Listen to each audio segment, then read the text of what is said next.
bungad na good vibes muna tayo this week. Ang isang pusaway from Pasay. May Mingxion, impossible kasi ang alaga eh. Sasuccess kaya? Na cutie campo ang eksenang yan.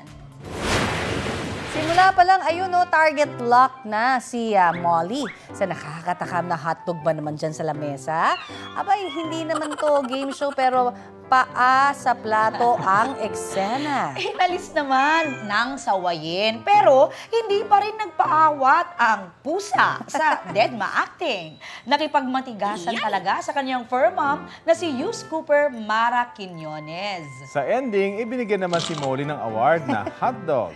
Maliit na piraso nga lang daw para hindi naman masanay ang pusa na makisalo sa hapagkainan. Ang video ay halos 800,000 netizens na ang pumuso. Trending! Grabe, no? Cute-cute ni Mingming. Ang cute talaga.